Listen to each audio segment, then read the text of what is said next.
Brother Jim. Pinatawanan ko po si Brother Jim. Nandito pa sana si Brother CJ. Kaso wala pa siya. So, binibigay ko na Brother Jim. So, magandang araw sa mga.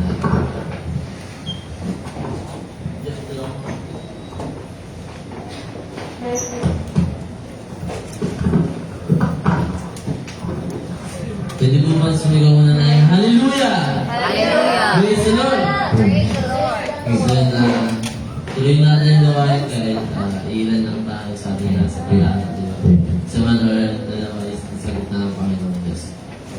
So, mag-take note po tayo lahat. So, gusto kong i-share sa inyo yung about sa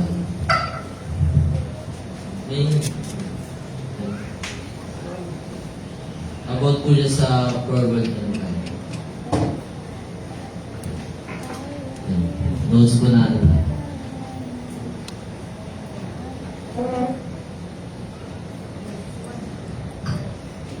Yan. So, ang text po niyan is sa Daniel 7. Mag-start po yan sa verse 2. So, pakibasa po. Sino pong gusto magbasa?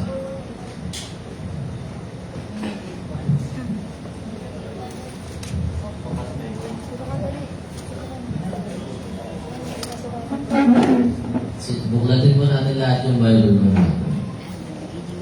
Pakibasa po sa Daniel. Start na lang tayo sa verse 2. Verse 2 na tayo.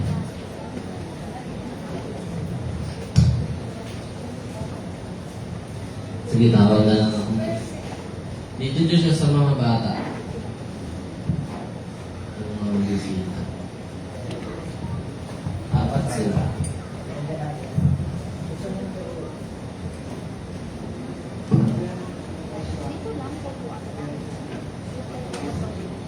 Daniel verse 2. Si Daniel ay nagsalita at nagsabi, "Pinakita ko sa aking pangitain sa kinagabihan at narito, ang apat na hangin ng langit ay nagsisihihip sa malaking dagat." Yan. Dito naman, verse 3.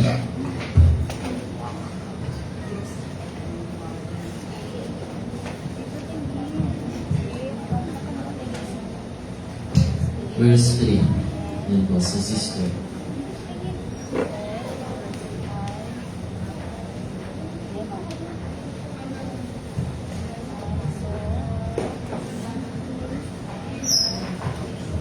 At apat na malaking hayop na magkakaiba ay nagsiahon mula sa dagat. Tuloy po sa verse 4.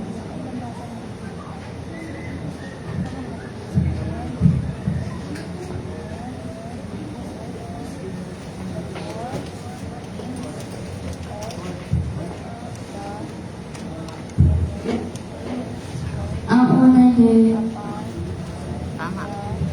gaya na yun ay may mga pakpak na agila.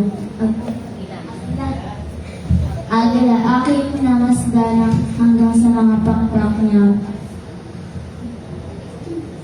Sige. Naunggot ito sa natas ng mula sa lupa at pinatayo sa dalawang pa na may gaya ng isang tao at puso ng tao nagbigay sa kanya. So, sinabi nga po yan, kung babalikan natin sa verse 2, sinabi yan, yung, kung i-list natin yung ang apat na hangin ng langit ay si ihip sa malaking dagat. So, ano ba yung four winds sa nakakalam? Ano yung four winds? Interaction na four winds. Sino nakakaalam? Walang may alam.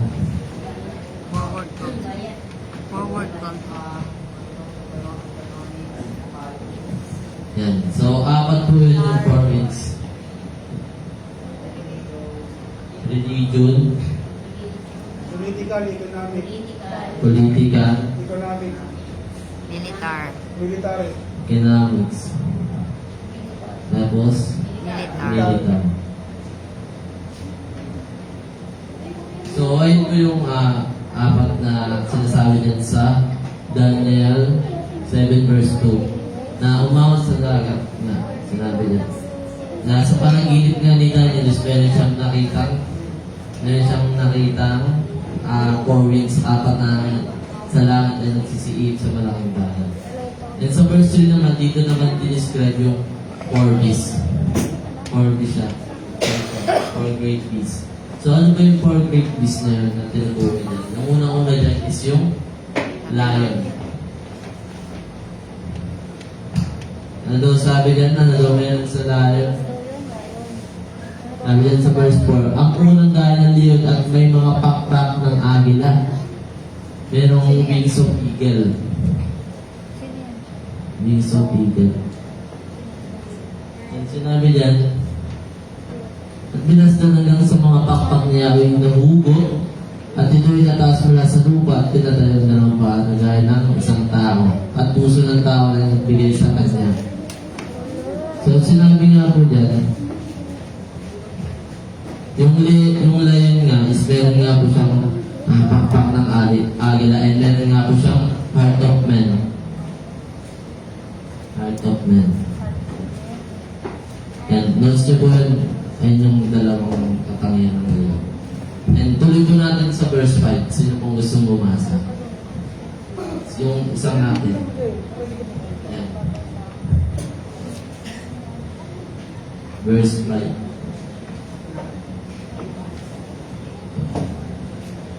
Yan. Tuloy, sundan niyo po kami sa pagbasa. At narito ang ibang hayop na ikalawa na gaya ng isang oso at lumitaw sa isang tagiliran at tatlong Tadyang. tadyang ang nasa kanyang bibig sa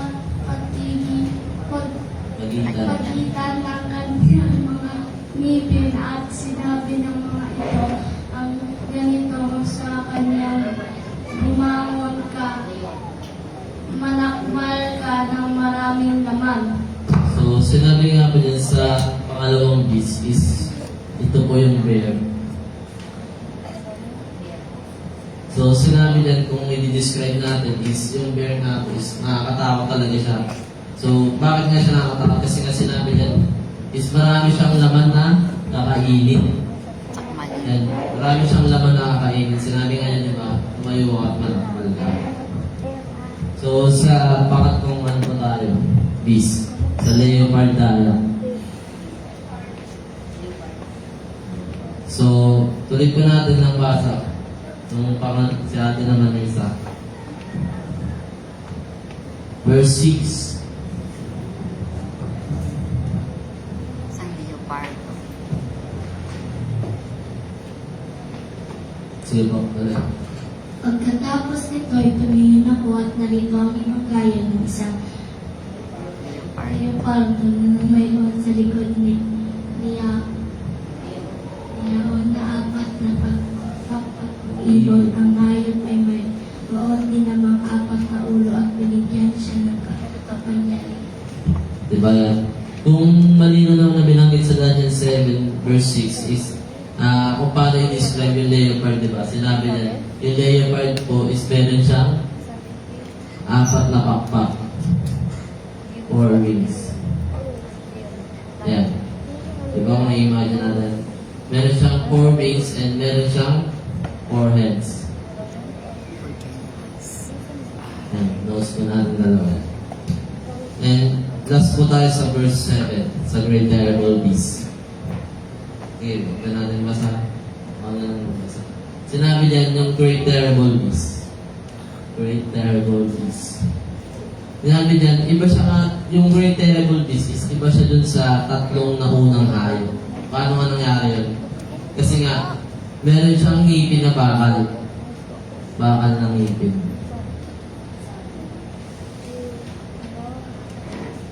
And ano pa? Ano bang meron? Sinabi dyan, and meron siyang 10 horns. Ay no, 10 sungay. 10 horns. Yan.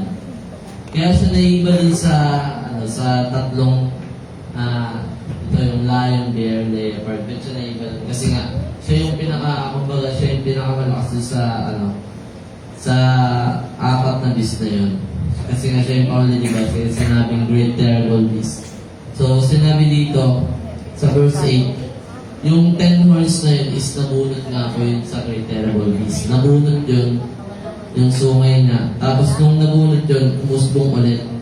So, ano yung umusbong na yun? Ano nang tawag doon? Nung naputol yung horns ng great terrible beast.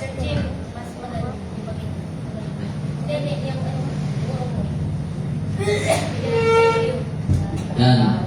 Nung naputol nga yung yung 10 horns yun, is meron ito umusbong na na legal horns. So yung leader horns, ayun nga, ano ba yung leader horns? Sa tipo doon na umusbong na yan. Ayun nga po yung RCC. So, ang RCC is ito naman po yung Holy Roman Empire. So, sa verse 10 nga po, basa ko sa verse 10.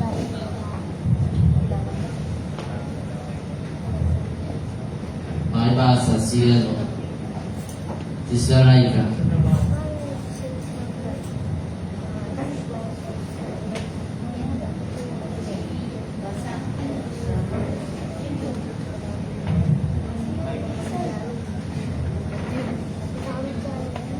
Basa.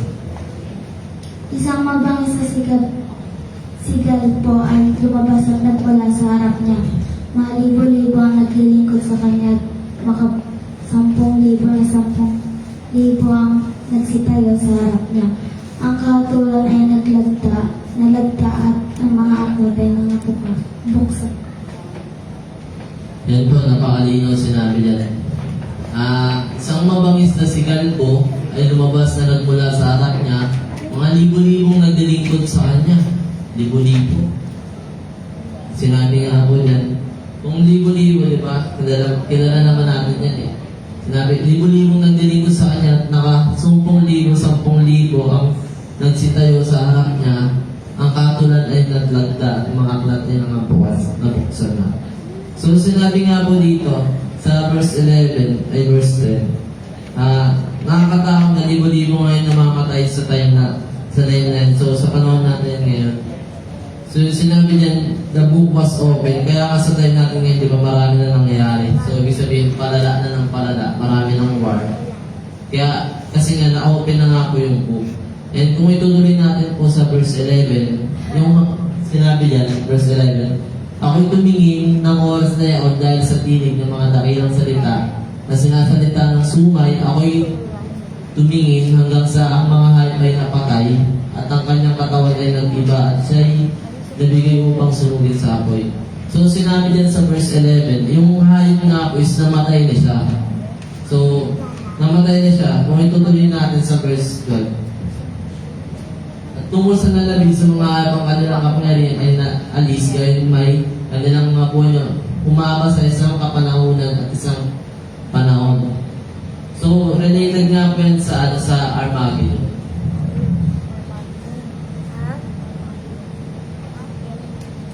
Tagilisan ka na. So, related po yan sa Armageddon, ayun nga po yung sinasabing 30 days. And sinabi dyan na maglalaban nga yung bansa sa bansa. And sino yung mangyayari doon? Di ba bababa si Kristo niyan? Tapos, gagawin. Kakalabanin nila si Kristo kasi akala nila alien nga yung bababa. Kasi ngayon lang sila makakita na merong bababa na galing sa alapaap. Kaya lalabanan nila si Kristo. And sa verse 13, sino yun ang galing nga sa alapaap? Di ba ayun si Kristo? So, kasi nga ang mangyayari nun, di ba Armageddon na magkagulo na in the 30 days. Tapos mangyayari, aawatin yun ni Kristo. So, kaya magkagulo nga, di ba? Dahil sinabi dito, magkakaroon nga ng unity, yung King of East and King of West. Sinabi niya. So, sa verse 14 naman, kaninong karayan ngayon sinasabing magigiba.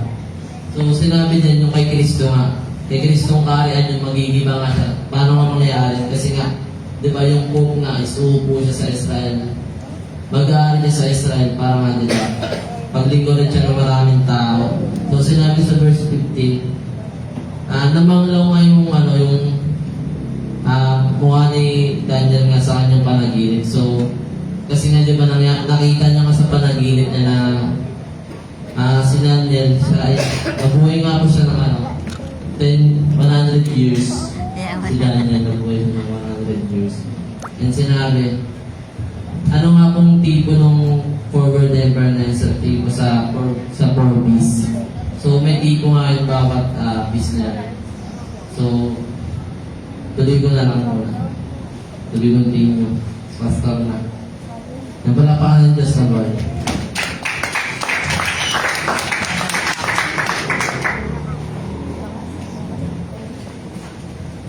Amen. Thank you, Brother James.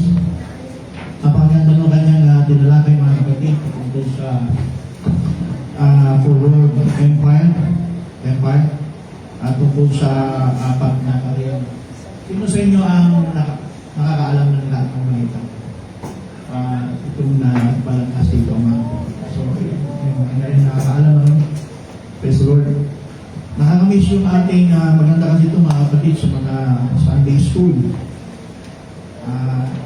Kasi kaya lang medyo late po tayo kaya hindi natin masyadong dadaanan itong ganitong mga paksa. Ang sarap na pinag-uusapan ito. Praise the Lord. So, amen. So, welcome yung ating mga kapatiran. May mga bisita po ba tayo? Mga bata na nandito. Meron tayong bisita si Sister Jera nandito. Praise God. Salamat at muli tayo nakita mga kapatid. So, welcome bawat isa. At yung ating mga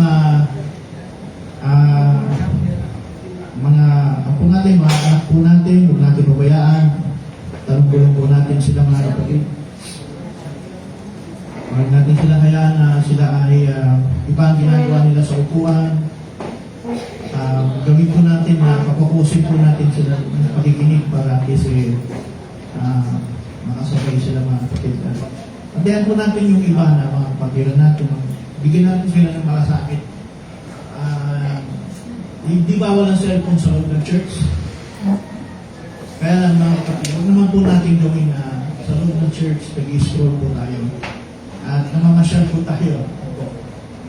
Pwede natin gamitin yan sa Bible or any other reference na pwede natin i-ignite sa pinag-uusapan natin. Okay lang po yun. Pero huwag lang po natin gamitin sa Facebook, gamitin natin sa YouTube while in service.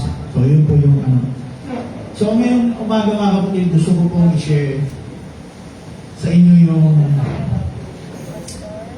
sinabi ng ating Panginoon sa Kristo. So, nakopya ninyo na ito? Nakopya na? Nakopya niya na? Iburahin ko na ha? So, yung sinabi ni Christ sa Mark chapter 4. So, buksan natin yung ating Bible sa Mark chapter 4. Start with verse 23 and 24.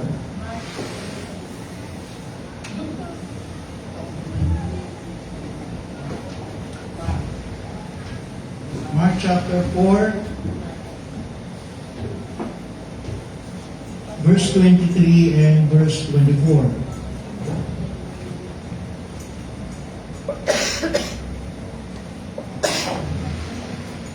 Meron sa akin mga kapatid. Nandiyan na kayo? Mark chapter 4 verse 23 and verse 24. Ang sabi po dito ni Christ, if anyone have ears to hear, let him hear. Verse 24, and he said unto them, take heed what you hear. With what measure you meet, it shall be measured to you. And unto you that hear shall more be given. So, pagpalain ng Panginoon ang pagkakabasa mga kapatid sa Ebanghelyo ng ating Panginoon. Ito po ang sinasabi ng ating Panginoong Jesucristo mga kapatid. ang sabi po niya sa verse 23, if any man have ears, kung ang sino man daw ay may pakinig, yung tenga na may pakinig, sabi niya, ay makinig. Yung po ang sabi niya sa verse 23. Siguro pakilagay sa Tagalog.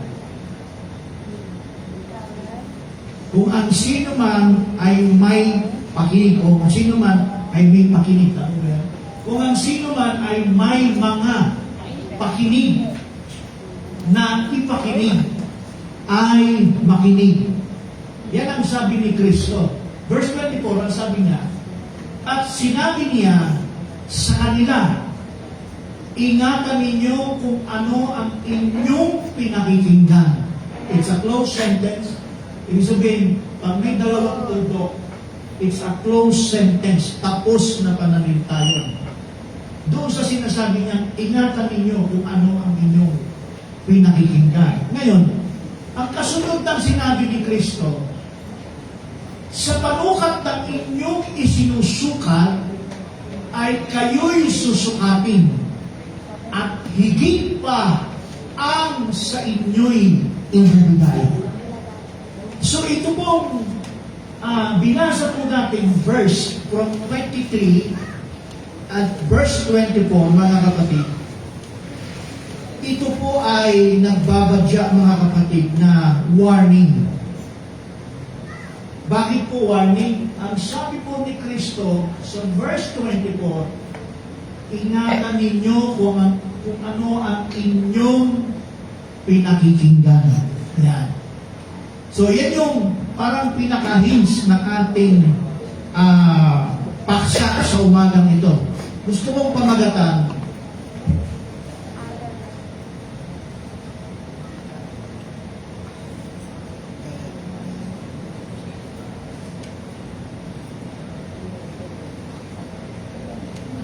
English na naman.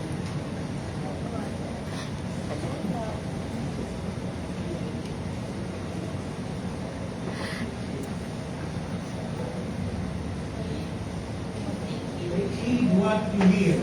Nasa Bible din ito, mga kapatid. Ingatan ninyo ang inyong pagtingin. O ingatan ninyo ang inyong pinakikinggan. If anyone take heed, ayan, sa may verse 24. Take heed what you hear. Ayan. Take heed what you hear. Sa Tagalog, ingatan ninyo, ano ba yun? Ingatan ninyo kung ano ang inyong pinakikinggan. So, yan po yung ating pag-uusapan, mga kapatid, tungkol sa sinabi ni Kristo. Mahalaga po yung naririnig natin, mga kapatid. At sa panahon ni Kristo, mga kapatid, sa panahon niya, bago mag-start ang iglesia, nagsimula na po yung pakikinig. Yung taingang mayroong pakikinig. Kaya sa panahon ni Kristo, sinabi niya yan. Sabi niya, sa mga kausap niya, sino ba yung mga kausap niya? Yung mga sumusunod sa kanya, yung mga disciples, at saka yung mga taong nakikinig sa kanya sa panahon iyon. Na sila ay sumusubaybay sa mga sinasabi ni Kristo when it comes to a gospel preaching the kingdom of God. Yan. At sabi ni Kristo, kung ang sino man ay may pakinig, ay makinig. Sa 23. Kung ang sino man ay may mga pakinig, ay makinig. So, yan yung dinadrive natin, una. Sa panahon ni Kristo, mahalaga yung sinasabi ni Kristo na kung naririnig nila yung sinasabi ni Kristo, sabi nga nun, sa verse 23, mahalaga yung meron silang napapakinggan. Kaya ang sabi ni Kristo, ingatan ninyo. So yung may pakinig yung may pakinig na ipinakikinig ay makinig. Yung sinabi ni Christ sa verse 23, napakahalaga po niyan mga kapatid. Yung salitang makinig. Pag sinabing makinig, hindi lang yan yung nakaupo kayo at meron kayong naririnig. Isang bagay na maganda yun na meron kayong naririnig. At sinabi ni Kristo, hindi lahat ng may pakinig ay ipinakikinig. Hindi lahat ng nakakarinig ay ipinakikinig. Kaya ang sabi niya sa bandang dulo, yung naririnig ninyo, sabi niya, yung may pakinig ay makinig. So, ini-emphasize ni Christ na mahalaga yung kanilang napapakinggan. So, yung nagsasalita, mga kapatid, walang iba kundi sugo ng Diyos. Walang ibang magsasalita ng salita ng Diyos, libang kung siya'y sugo ng Diyos. Amen?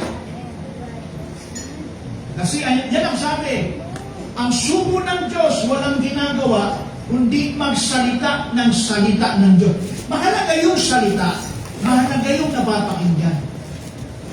Kaya sa panahon ni Kristo, yung siya ay nagsasalita at maraming sumusubaybay sa Kanya, alam nyo, nadidiscern ni Kristo na hindi lahat interesado makinig. Kaya, sa Matthew chapter 13, si Kristo'y nangaral patungkol sa kaharian sa mga salitang parabola. Pag sinabing parabola, hindi straight to the point ang kanyang sinasabi sa mga kaharap niyang mga kababayan niya. Pag sinabing parables, matalinghaga, hindi basta-basta mauunawaan. At tanong, bakit? Minsan nga, sa pananalita ni Kristo, lumapit yung mga alagad sa Kanya. That is recorded in Matthew chapter 13. Nandun yun mga kapatid. Hindi na po natin basahin. Naka-record sa Matthew chapter 13, yung 7 parables patungkol sa the kingdom of God is like this, the kingdom of God is like this, tapos may parables of the sower, etc. Blah blah, mga kapatid. Puro yung parabola, kaya yung mga nakikinig sa kanya ng mga alagad, lumapit po sa kanya. Anong sabi ng mga alagad? Master o Rabbi, bakit po kayo nagsasalita sa amin ng mga parabola? Nung time na yun, nung si Kristo'y nangangaral, nung siya'y nagpipreach sa karamihan tao, mga kapatid, parabola ang kanyang sinasabi sa harap ng napakaraming tao, kasama na yung kanyang mga disipulo. Ngayon, matapos si Kristong magsalita, upo siya sa tabing baybayin. At nilapitan po siya ng pagkatapos niyang magsalita, bumalik po siya doon sa bahay na kung saan pinanggalingan nila. At doon sa loob ng bahay, siya'y tinanong ng kanyang mga alagad, bakit po kayo nagsasalita sa amin ng mga salitang parabola? Alam niyo ang sagot ni Christ. Di ba maganda sa natin? Matthew chapter 13. Ayan. Yung parables,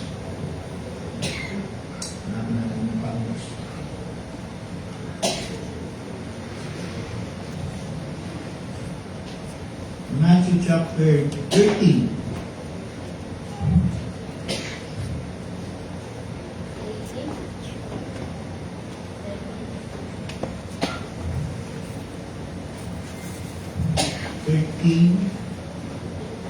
Verse 13.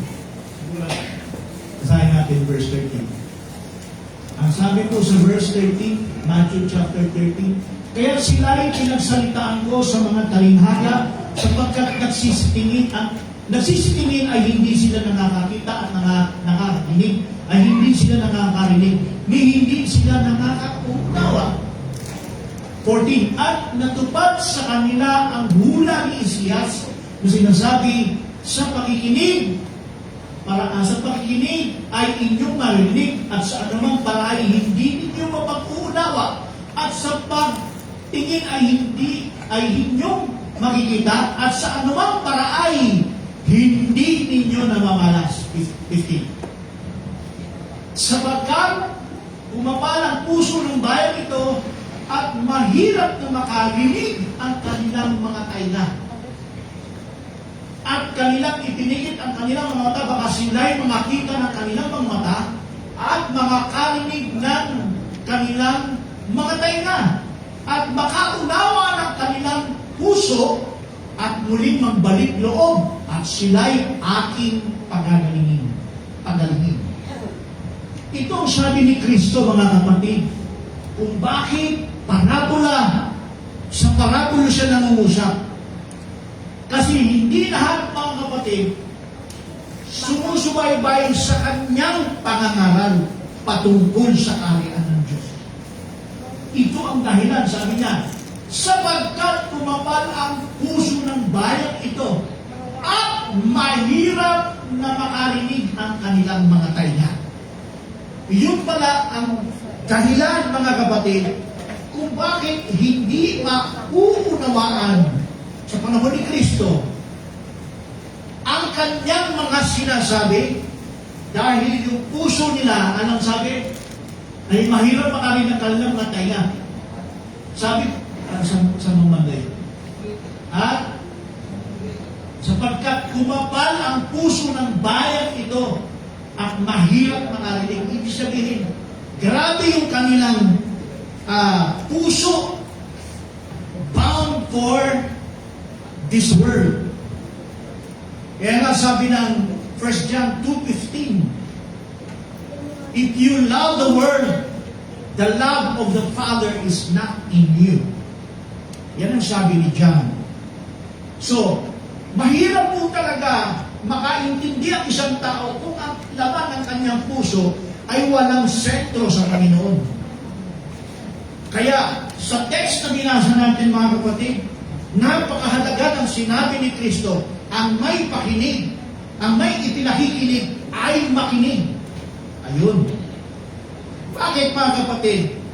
Dahil mahalaga po yung napapakinggan sa panahon ni Kristo at maging sa panahon natin. Mahalaga yung mayroon kayong naririnig. Okay, dito po ipapatuloy natin. Anong sabi ni Kristo sa 16? Sapagkat ang lahat ng nasa sanglibutan, ang masasamang pita ng laman, ang masasamang pita ng makakapalanuan sa buhay, hindi mula sa Ama, kundi sa sanglibutan. 17. At ang sanglibutan ay lumilipas. At ang sanglibutan ay lumilipas at ang masamang pita niyaon, datapwat ang gumagawa ng kalooban ng Diyos ay nananahan magpakailanman. Balik tayo sa Matthew 13.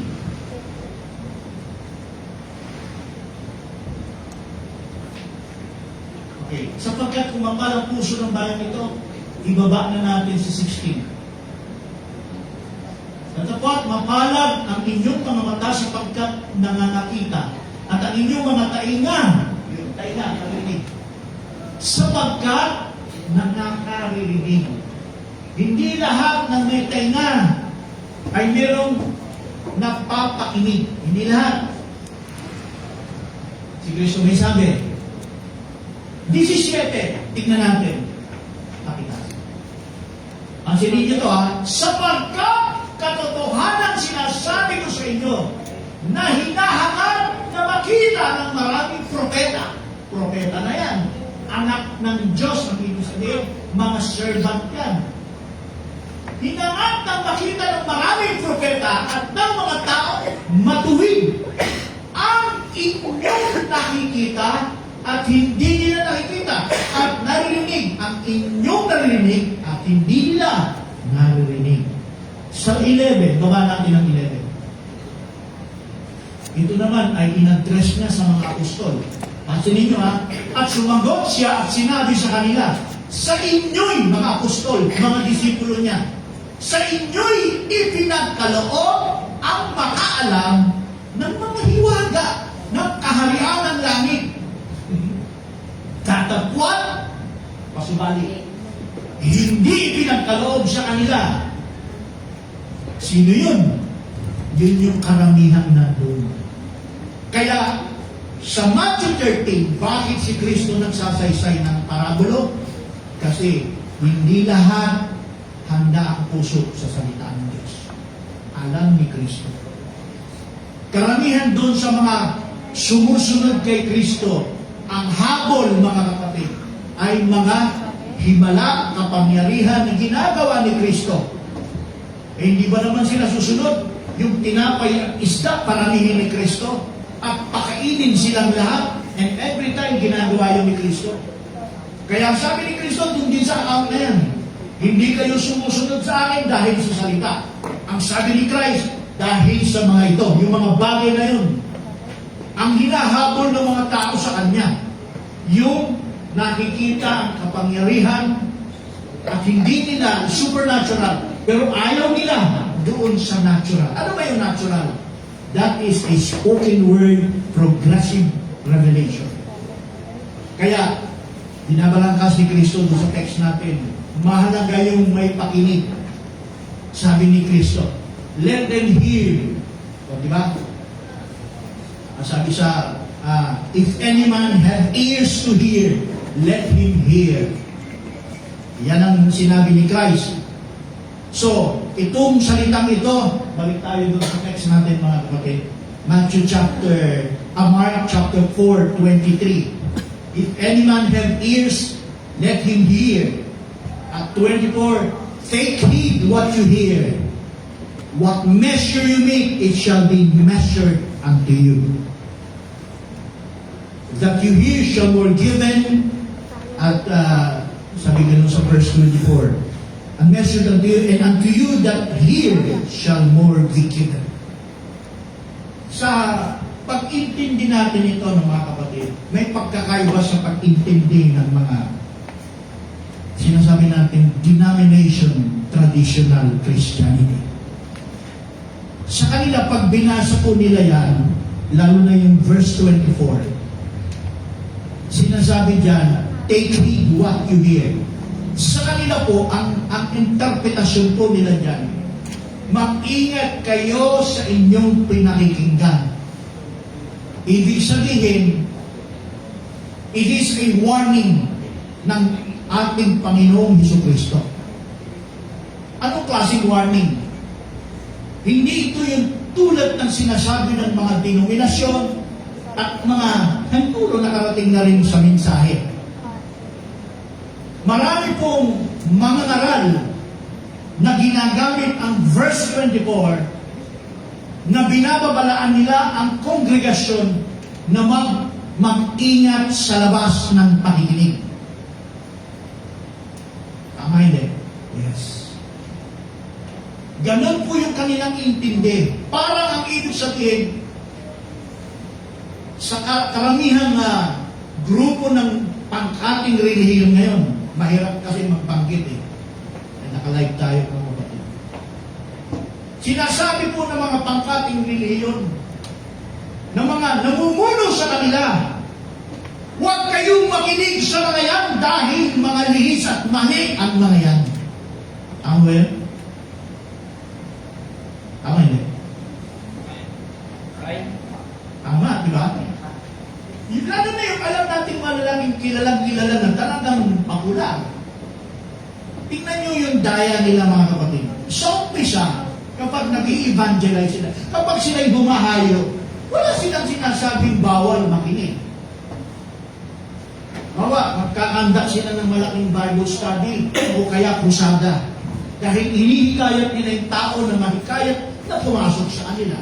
Wala silang sinasabing bawal itong mga nasa paligid ninyo, huwag ninyo silang pakinggan. Wala silang ganyan. Kailan nila babawalan yung kanilang membro? Kapag converted na, kapag nandun na sa loob nila. Kukulungin na nila yan. itatali na nila yan sa kanilang aral, sa kanilang sariling katuruan. Now, ito bang verse 24 na, take heed what you hear? Sabi sa 24, sinasabi niya sa kanila, ingatan ninyo kung ano ang inyong pinakikinggan. Ang ibig bang sabihin ni Kristo dyan, huwag kayong makinig sa iba? Hindi. Kung gano'n, kung hindi yun ang ibig sabihin ni Kristo, ano ang ibig sabihin ni Kristo ito? At mapapansin po natin, bakit kasunod yung panukat? Bakit sabi, sa panukat na inyong isinukat, kayo'y susukatin at higit pa ang sa inyo'y ibibigay. So, ibig sabihin, hindi po yan katulad ng sinasabi ng mga nasa labas ng malalaking reliyon, pangkating ng reliyon, na ito'y bawal makinig sa mga mali. Alam niyo ba kahit mali ang napapaligan natin, may blessing pa rin dyan. In order to be understand what is our message, comparison, para masabi natin tama tayo, mabubukaran mo yung kanila. Kasi hindi natin makikita yung tama kung hindi natin makikita yung kanila. Pag walang comparison. So, ano ba yung ibig sabihin ni Christ? Kung ito'y warning, mga kapatid, meron po yan blessing. Meron blessing yan, mga kapatid. Hallelujah. Bigla ako dun sa akin. May blessing doon. Itong sinasabi ni Christ, doon sa warning, kung pinakikinggan natin ng mabuti, kung pinagagalan natin ng mabuti ang ating pakinig, may pangako siya. Ano yung pangako ni Kristo? Sa verse 24, sabi sa bandang ibaba, sa panukat ng inyong isinusukat, kayo susukatin. Ito yung blessing. At higit pa ang sa inyo'y ibibigay. Ibig sabihin ni Christ yan, that is a promise. That is a word of promise. Doon sa verse 23 and verse 24. Kung ikaw o tayo ay nakikinig ng mabuti, kung ang pakinig ay ginagamit natin ng pakikinig ng mabuti. Ibig sabihin sa 23 at 24, there is a promise of a blessing. Hindi lang ito material blessing, ano? This blessing is a spiritual blessing. Ito po ay understanding. Kung ito'y pakikinig sa naririnig ninyo, ibig sabihin, this is a right understanding. Kapag tama ang inyong napapakinggan at doon sa tama na ating napakinggan at ito'y ating sinino pinagpunyagi, mga kapatid, hindi natin binaliwala, there is a blessing. Ano yung blessing? Dadagdagan ka ba ng Diyos kung ano ang ipinapahayag niya sa iyo ngayon? Praise the Lord. Matthew chapter 13 na binasa natin. Hindi lahat pinagkalooban. Sinabi ni Christ, hindi lahat ay pinagkaloobang makaunawa, makaintindi. Sabi sa parabulo. Bakit sila hindi makaintindi? Sinarahan ba sila ng Diyos? Hindi. Sila po ang may kagagawan sa kanilang sarili kung bakit hindi po nila maintindihan. Dahil ang sabi ni Kristo, mga kapatid, ayon sa hula ni Isaiah, kumapal ang puso nila sa mga bagay ng sanlibutan. And that is psychological idolatry sometimes. Kapag sinabi psychological idolatry, tatlo yan eh. Ano yung una? Pangalawa? Pangatlo? So pag spiritual, mas matindi yung nakasalanan na idolatry. That is blaspheme against the Spirit of God. Pero yung gitna, psychological idolatry, ibig sabihin yan, lukewarm ang ibig sabihin yan. Walang gana. kahit pinaririnig po siya, pero wala siyang ganang aralin mabuti, intindihin mabuti yun. And that is psychological idolatry. Bakit? Ang dahilan, dahil yung puso ay may problema. Anong problema? The heart is bound for things of this world.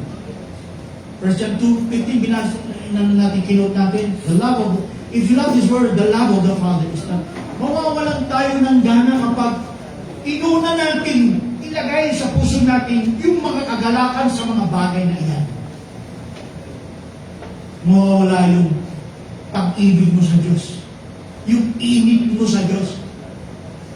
Kapag sinabi natin init, yung umahawit ka lang, may taas ang kamay mo, nagpupuri ka sa banaw, that's part of your love of God. Pero kung hindi mo yan mataas, hindi ka makapagbitaw ng mga papuri sa Diyos. Hallelujah! There is a problem in our heart. May problema tayo. Ito yung pagkakataon, ito yung maraming pagkakataon na nagkakatipon tayo. Hindi alam ng karamihan. Privilege ng bawat isa sa atin sa loob ng gusaning ito ay makapaghatid ka sa Diyos ng mga papuri. Makapaghatid ka sa Kanya ng kaluwalhatian. And that is privilege for each and every one of us here. Can you say amen? Totoo yan, mga kapatid. Pero kung hindi natin magawa, na hindi tayo oras na niyang papuri natin, oras ng kantahan, pero hindi ka makakanta. Hindi mo masabi, Lord, I love you, Lord. Ganda ng awitin, Panginoon. Nagbabambling sa puso ko. Pag hindi gumagalaw ang puso ninyo sa mga awitin tungkol sa mensahe ng mga awitin, patungkol sa Diyos, mga kapatid, there is problem. Sabi ni Isaiah, sabi niya, kapag nanatili tayo sa ganong kalagayan, kinote ni Kristo, mahihirapan kang makinig. Ang iyong tayo na kahit may kapasidad na makinig. Mahihirapan kang makita kahit na may kapasidad kang makakita. Rito, mahihirapan. Because the love of this world is not the love of the Father. Praise the Lord. So, sa sinasabi ko, take heed what you hear. Napaka-importante ng ating napakikinggan. Ating na rinig at nauunawaan. Hallelujah. Kaya sabi nga, may blessing po talaga dyan. Praise the Lord. Hallelujah. Ano yung blessing? Dadagdagan ka ng Diyos. Kung ano yung narinig mo ngayon, parang talento yan eh. You have a talent. Alam niyo, bawat isa sa atin na narito may talent. May talento. May sukat ang bawat talent. May 10, may 20, may mataas pa, 30, 40, up to pataas ng pataas. May sukat ang bawat talento. Pero hindi fiction, ano?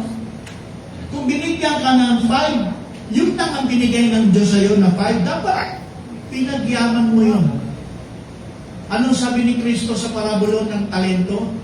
Binigyan yung iba ng tig-5, tig-10, 30, 20. Anong ginawa nila? Pinalago nila. Nung ito'y pinalago, nagkaroon ito ng bunga. Tumami. Some 30, some 24, etc., etc. Pero mayroong isa na yung talento niya, anong ginawa? Binaon. Tinago. Amen? Kapag ito ay binigay ng Diyos, mga kapatid, everything that God has given to us, we have an accountability. Can you say amen? Gaano man kaliit ang naibigay ng Diyos sa atin, mayroon tayong accountability. Right? Pag sinabi natin accountability, mga kapatid, hahanapin ng Diyos yan. Hindi niya kakalimutan niya bilang Diyos. Alam ng Diyos kung ano yung binigay sa bawat isa sa atin. At alam ng Diyos sa ibinigay niyang talentong ito, sa binigay niyang mensaheng ito para sa atin na dapat natin ipagyaman at magkaroon ito ng bunga sa ating buhay, hahanapin ng Diyos sa bawat isa. Hallelujah. Hanapin. Naniwala mo ba kayo dyan? Binigyan tayo ng Diyos. Alam nyo ba, hindi lang tayo, pati yung nasa labas. Pati mga unbeliever, binigyan ng Diyos ng talento. Ang tanong, hahanapin din ba sa kanila? Yes. Sa pinakamababaw, maraming taong nasa sanlibutan, matatalino. Agree kayo? Yes. Maraming matatalino nandyan. Pero pag pinag-usapan natin, ito, hindi nila kayang abutin. Kasi bakit? Hindi pinagkaloob sa kanila eh. Kanino pinagkaloob? Na makaunawa. Hindi naman tayo matatalino dito katulad nila. Very professional. Nag-aral sa ilang matataas na universidad at mga plaki nila iba-iba. Nag-masteral pa. But when it comes to the scripture, when it comes to the Bible, brothers and sisters, hindi nila maintindihan. Hindi ko malimutan ang karanasan ko nung ako ay ahente. When I was 19 years old, matagal din po ako naging ahente. Na-convert ako up to 20 siguro years old ako nun. Nasa Makati ako nun, mga kapatid.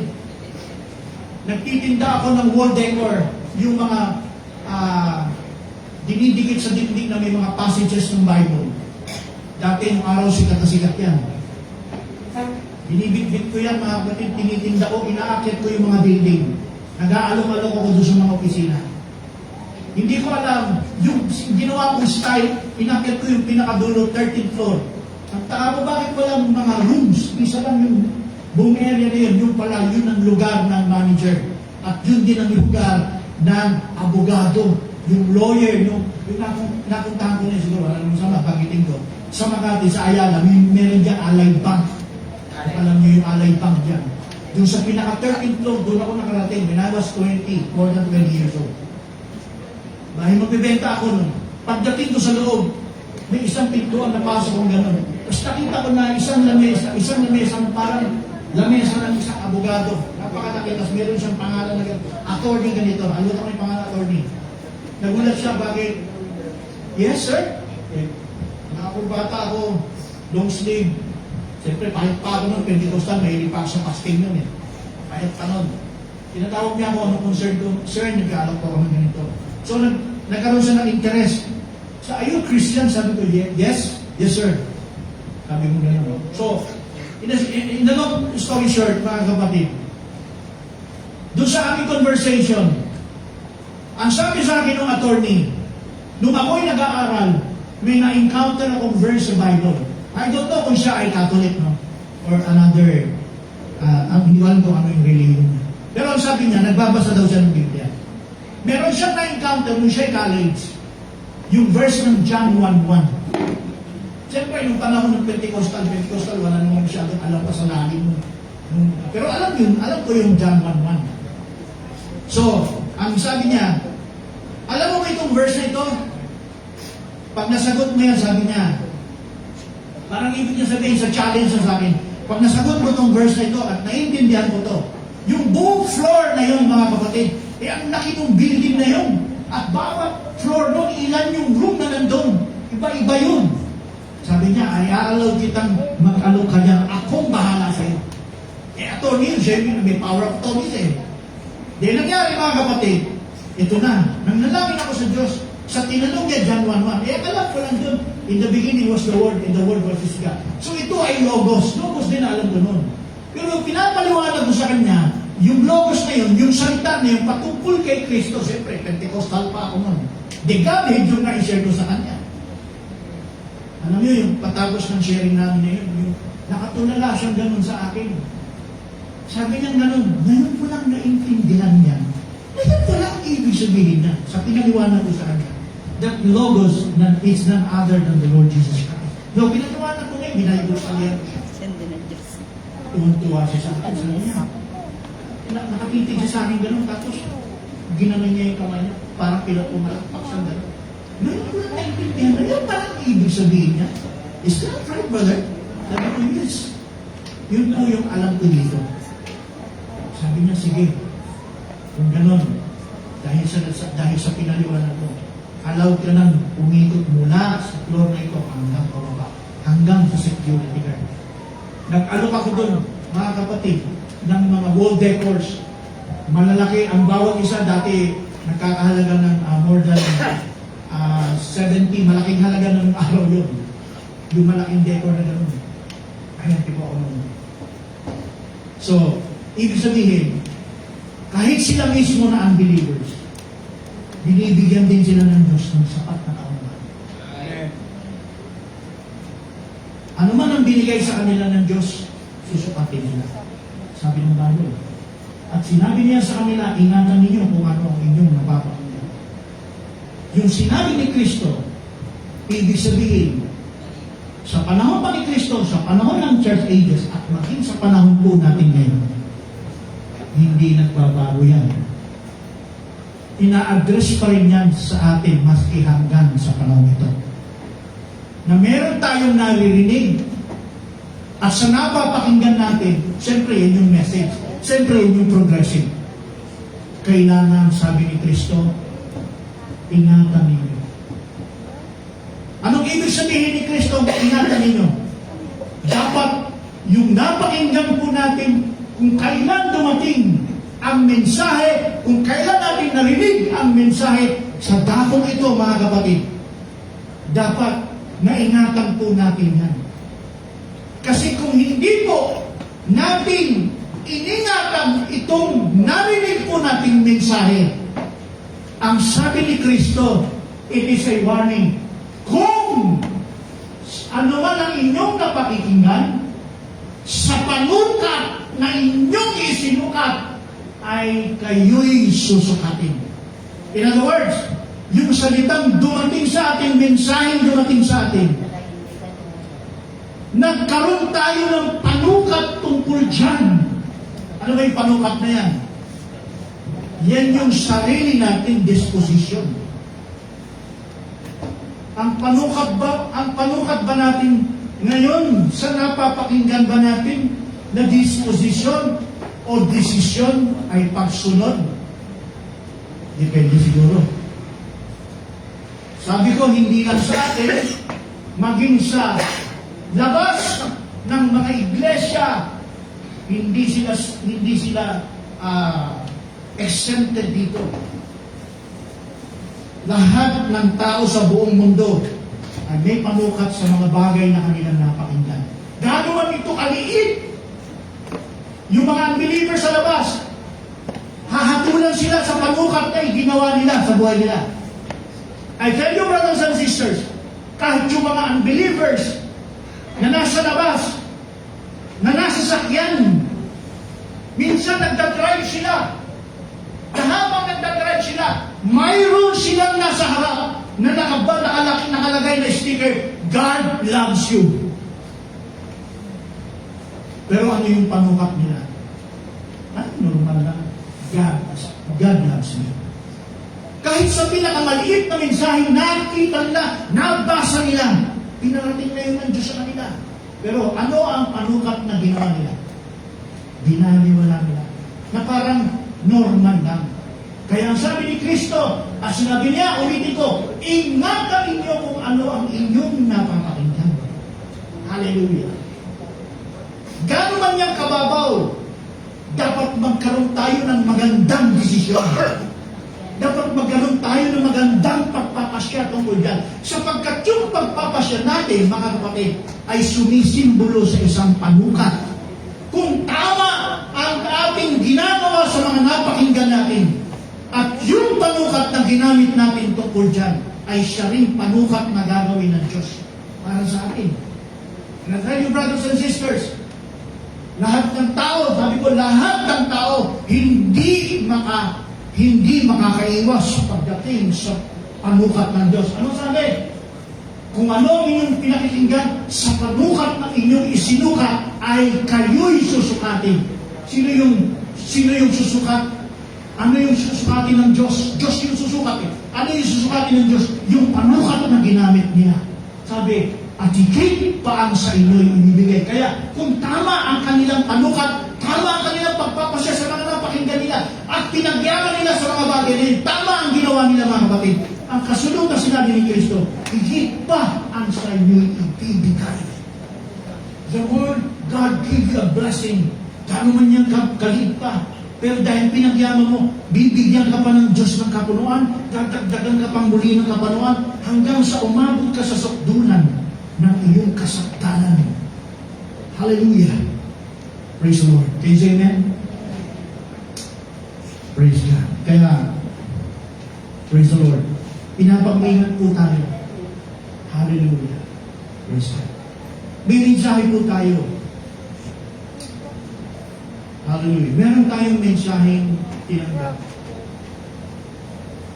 Kaya nga, mahalaga po yung meron tayong sugo. Totoo po yun ng mga ibang pagkain ng reliyon. Napakahalaga po talaga ng may sugo. Bakit? Kasi sa pamamagitan po nila ay magkakaroon tayo o makakarinig po tayo ng mga bagay na dapat nating mapakinggan. Na magiging dahilan ng ating sukatan, ng ating spiritual na buhay. Yes, Lord. Ganito ang sabi, siguro konti na lang ito mga kapatid. Ganito ang sabi sa Hebrews chapter 13 verse 7. Alalahanin ninyo ang nagkakaroon ng pagpupuno. Alalahanin ninyo na nagkakaroon ng pagpupuno sa inyo, na siyang nagsasalita sa inyo. Ano daw? Salita ng Diyos. Ito pong nagpupuno ay walang iba kundi mga leader. Sila yung mga pangunahing pananay na itinalaga ng Diyos sa bawat iglesia. Ibig sabihin, mga katiwala yan sa salita ng Diyos. Ano yung principle na sinasabi ni Pablo? Na dapat, sa panahon niya, no, yung prinsipyong tinuturo sa iglesia na kapag merong nagpupuno sa salita ng Diyos. Sabi niya, alalahanin ninyo ang nagkakaroon ng pagpupuno sa inyo sa salita, sa inyo ng salita ng Diyos, sa pagdidili-dili ng wakas ng kanilang pamumuhay, ay inyong tularan ng kanilang pananampalataya. May sukatan dyan, mga kapatid. Saan yung sukatan? Tularan ninyo ang kanilang pananampalataya. Praise the Lord. Sabi sa verse, i-attach natin sa 17. Sabi sa 17, magsitalima kayo. Yun ang principle na sinabi ni Pablo. Magsitalima kayo sa namiminuno sa inyo at kayo'y pasakop sa kanila. Yan ang principle ng mga panahon ng unang iglesia bago ito nasinsay. Nabago kasi ang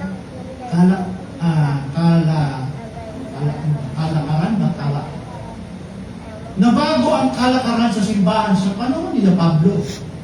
Sa panahon nila Pablo, mahalaga yung may namumuno sa kanila na nagsasalita ng salita ng Diyos. Mahalaga ang sabi, magsitalima kayo sa namiminuno sa inyo. Kasi bakit? Kapag hindi po nangyari yung pagtalima sa namiminuno at ang mangyari ang susunod, yung namumuno ang susunod doon sa mga pinamumunuan. Baliktad, mga kapatid. Kailanman hindi tayo aabot o ang iglesia ay hindi aabot sa tinatawag na kasaktanan. Kasi bakit? Meron talagang tinawag eh. Meron talagang itinalaga ang Diyos. Amen? Yan ang pattern ng Diyos. Siguro yung sa pagkilala na lang natin, walang bawal kung ikaw ay magpahayag, walang bawal kung gusto mo maglinya tayo sa linya ng mga namiminuno sa iglesia. It is a pattern. May pattern po yan, mga kapatid. May pattern na ang namumuno sa iglesia, mga kapatid. Hindi ito basta-basta. Kaya nung sinasabi ni Pablo, magsitalima kayo sa mga namiminuno Kasi yung mga itinilaga sa panahon na yun, na mga leader, mga kapatid, ay may mga requirements na hiningi. Amen? Nandiyan ba kayo mga kapatid? Dinidiinan ko lang, hindi ako galit mga kapatid. Dinidiinan ko lang kasi mga kapatid, itong panahon ng ating mga apostol, pagkawala nila, nabago ang sistema ng iglesia. Kaya, numayagpag ang Jezebel sa panahon ng Dark Ages. Bakit? Kasi nabago yun. Kaya mahalaga yung napapakinggan. Kasi hindi na magiging mahalaga yung pinakikinggan kung nabago na yung prinsipyo sa mamumuno. O basahin natin yung sinabi ni Pablo. Unang Timoteo ba yun? Kapitulo 3. Tingnan natin. Sa Kapitulo 3, sa tayo. Hindi mo basta-basta ang itinitindig ng Diyos bilang tagapanguna sa iglesia at bilang panganay na sila'y nagsasalita ng mga salita ng Diyos. Sabi nito, dapat ang pasabi kung ang sino man ay magsisikap na maging obispo. Yung obispo, pastor yan. Yung obispo, katiwala sa iglesia yan. Halal sa iglesia. Anong sabi? Kung ang sino man ay magsisikap na maging obispo ay mabuting gawa ang ninanasa. Aba, kapag may desire pala tayo ng ganun, mabuting ninanasa pala. Paglilingkod yan eh. Ngayon, sa to, dapat nga na ang obispo ay walang kapintasan. Ano yung sabihin na walang kapintasan? Hindi nagkakasala, hindi nagkakamali. No, hindi yun. Ano yung sinasabi niyan? Yung hindi nagkakasala. When it comes to the Word of God, yes, may attitude siya na berean siya. Ano ba yung berean sa ating drive? Patas yan. Ang berean, hindi lang nagsasaliksik, hindi lang din ang ibig sabihin. Ang ibig sabihin ng berean, patas ka, nakikinig ka rin sa iba, at tinitimbang mo kung ano yung tama. Okay. Yan yung ibig sabihin na kung siya ay ganun, kung ang isang attitude ng isang ministro ganun, hindi siya basta hatol agad na mali yan, hindi yun ang tunay na ministro. Mali, hindi po ganun. Kaya lahat po kami mga tumatayo, subject to yan. Kung kami hindi ba kami perfect, nagkakamali din kami. We are subject to commit mistakes, pero hindi ka dun sa point na ang pagkakamali mo is to disqualified ka as a ruler of the church. Okay, sabi sa 3, sabi sa 2, dapat nga obispo ay wala kapintasan, asawa ng isa. Yan. Sinabing asawa ng isa, isa lang ang asawa ng obispo, hindi na siya nagkakaroon pa ng ibang nasa sa iba. Amen? Right. Noong Old Testament, ang mga Hudyo nag-aasawa ng marami. Old Testament yun. Kasi hindi pa naitataas ni Maria yung bili sa loob ng dadalhin naitaas na ni Maria, hindi na pwede yan. Isang. Kaya sabi dito, asawa ng isang lamang babae. Mapagpigil. Mahinahon ang pag-iisip. Mahusay. Mapagpatuloy. Sapat na makapagtuturo. Kasi ang topic natin, taking what you hear. Kaya ibig sabihin, yung ruler of the church, meron siyang capacity na siya'y sapat na makapagturo. That's the qualification. Sunod, 3, hindi magulo, hindi palaaway, hindi malumanay, hindi makipagtalo, hindi maibigin sa salapi, or ito mabigat to, namamahalang mabuti ng kanyang sariling sambayan. Isang napakabigat na rules o requirements ng isang obispo yan. Sabi niya, sa bayan, na sinusupil ang kanyang mga anak na may buong kahusayan. Kaya ako bilang ministro, nag-iingat din ako sa asawa, relasyon ko sa asawa ko, relasyon ko sa aking anak. Alam niyo sila ang kabarkada ko. Sila ang aking mga kaibigan. Kahit dito sa church, hindi ko inaalis sa kanila yan. Yung anak ko si Joanna, best friend ko yan. Bakit mga kayo po ka nga? Kami, ito naman yun. Best friend ko yan. Anak ko yan, pero best friend ko yan. Kasi nga, sabi dito, kailangan meron kang maayos. Meron tayong maayos na pakikipag-ugnayan sa ating may bahay, sa ating mga anak. That's the rule. Okay. Sabi, ngunit kung ang sino man nga ay hindi marunong, kung ang sino man nga ay hindi marunong mamahala sa kanyang sariling sambayanan, paano makapamahala sa Iglesia ng Diyos? So, that's the requirements. Ano ba yan? Sabi sa 6, hindi baguhan,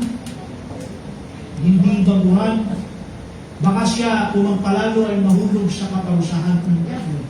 7, bukod dito dapat din naman siya ay magkaroon ng mabuting patutuo na nasa labas. Baka mahulog sa kapintasan at sino ng diablo. Mga kapatid, itong verse 7, bukod dito dapat din naman siya ay magkaroon ng mabuting patutuo. Kaya nga, kapag isang lumilinya sa pagiging obispo o ministro na magdadala ng salita ng Diyos para sa mga tainga ng mga nakikinig, ng may pakinig. Dapat mahalaga itong tinatawag na rules, no? Yung tinatawag na requirements, brothers and sisters. Kapag isang ministro, mga kapatid, ayan ang sabi, si Pablo po, ginabasa ko lang to. Sabi ni Pablo, dapat din naman siya ay magkaroon ng mabuting patutuo nung nasa labas. Baka mahulog sa kapintasan at sigo ng diablo. Si Brother Branham ay nangaral, mga kapatid, ng patungkol sa ministro ng kanilang itinahululo. Lahat kami subject dito, mga kapatid. Ano yun? Number 1. Sino nakakalala sa inyo? Babae. Wala nagbabasa ng mensahe. Si Brother Branham may sabi niyan, ang kinababagsak ng isang mangangaral. Babae. Babae, Popularity. money, women, money, Popularity. popularity. Diyan ipinag-iingat ang mga ministro. Lahat tayo, lahat kami, ng mga tumatayo ay subject. Kami naman ay minsan may mga kamalian din, may mga kahinaan. Ako, sa buhay ko may mga kahinaan ako, hindi ko sinasabing perfect. Pero siguro doon sa point na malalaglag ka as a bishop, ngayon as a pastor, ay ibang usapan yun. Lahat ng tao may kahinaan eh.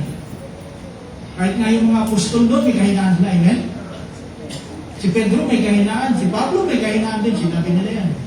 Pero yung to the point na mawala sila sa posisyon ng pagtatalaga sa kanila, hindi nga kanila yun. Sapagkat sinabi ni Kristo, ingatan ninyo kung ano ang inyong napapakinggan. Praise the Lord. Kaya, tayo may narinig, pinapag-iingat din tayo na ang ating napakinggan, mga kapatid, buhat pa sa matagal na panahon sa iglesia ito, huwag natin pong baliwalain. Kasi yung pagdidesisyon natin, pagbaliwala o hindi pagpansin, mga kapatid, ay isang kalagayan ng panukat natin. Ibig sabihin, may narinig tayong mensahe na ganito ang dapat gawin, ganito ang ginagawa, ganito ang ginagawa. Pero hindi natin yan pinakikinggan ng mabuti. Nagkakaroon tayo ng panukat. Kaya sabi ni Kristo, doon sa panukat na iyong ipinanulukat, doon ka susukatin. Kaya pagdating ng panahon, mga kapatid, after ng church ages, pagkatapos ng tribulation, dumating na si Kristo the second coming, dumakbo ang millennium. At the end of the millennium, dito na po ako magtatapos. Itong panawagan ni Kristo, take what you hear. Sabi ko kanina, hindi lang church, lahat ng tao sa buong mundo ay pinariknan ng Diyos ilang salita. At sila ay may accountability. Kaya nga, sa mga napakinggan nila, kung ano yung napakinggan nila, magsisimula silang gumawa at sukatin ang mga bagay. I hope sana medyo Babasahin ko lang yung last verse ko na to and then I will pray. Revelation chapter 20. Papakita ko lang sa inyo mga kapatid na lahat ng tao ayon sa panukat na kanyang isinukat, doon siya sasapatin ng Diyos. Revelation chapter 20. Let us read in verse 11.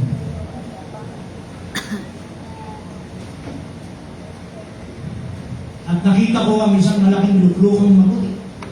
Ibig sabihin ito ay white throne judgment to.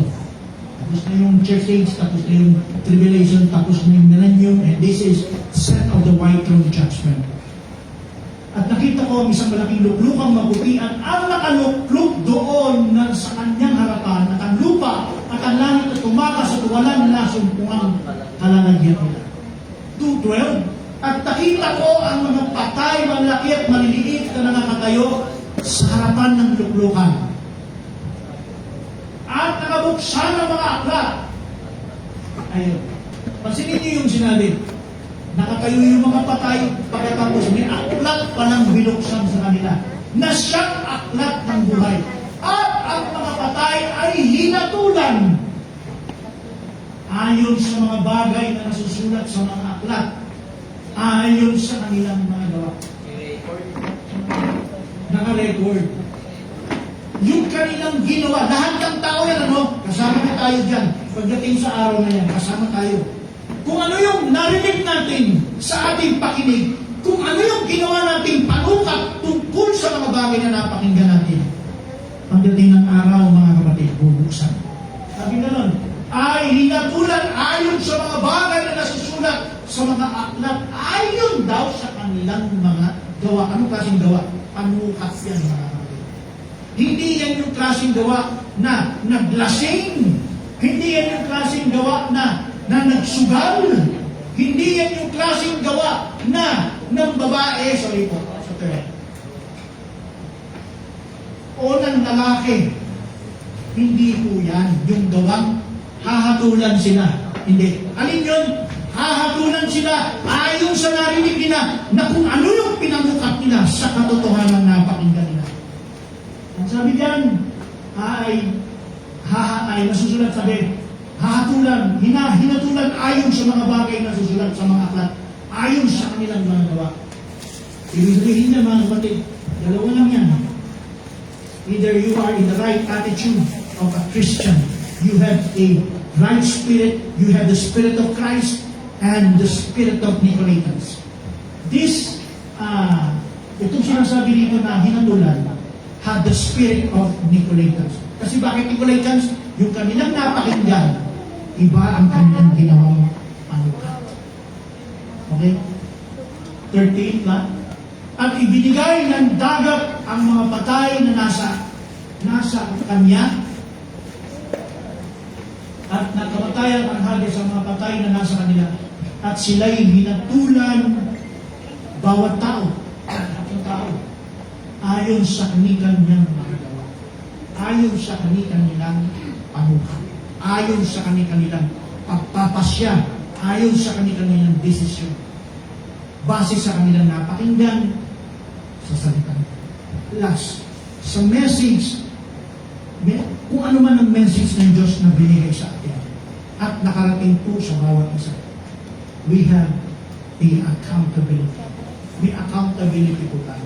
In every word, in every message na napakinggan natin, ito man ay instructional, ito man ay doctrine, mga kapatid, but it is in the light of truth na may kinalaman para sa ating kasakdalan, sa kaligtasan, kasakdalan, mga kapatid, kung ano man ang panukat na ginawa natin para dyan.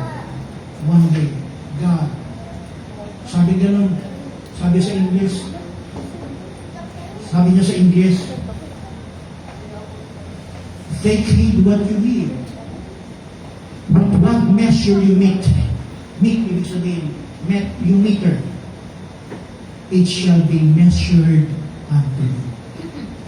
Napakalaga, napakaganda ng talatang ito, mga kapatid. And we have no much time para elaborate natin ang masyadong. And I pray, God bless you, brothers and sisters. Sana kahit kaunti ay meron kayong nahagip sa mga bagay nito. At kung meron kayong gustong linawin sa mga nasabi ko mga kapatid, malaya po akong tanungin, at malaya po ninyo akong tanungin at malaya po akong sagutin ng mga tanong.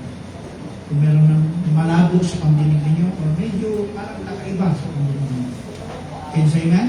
Amen. Sabihin natin, praise the Lord. Praise the Lord. Sabihin natin, hallelujah. Hallelujah.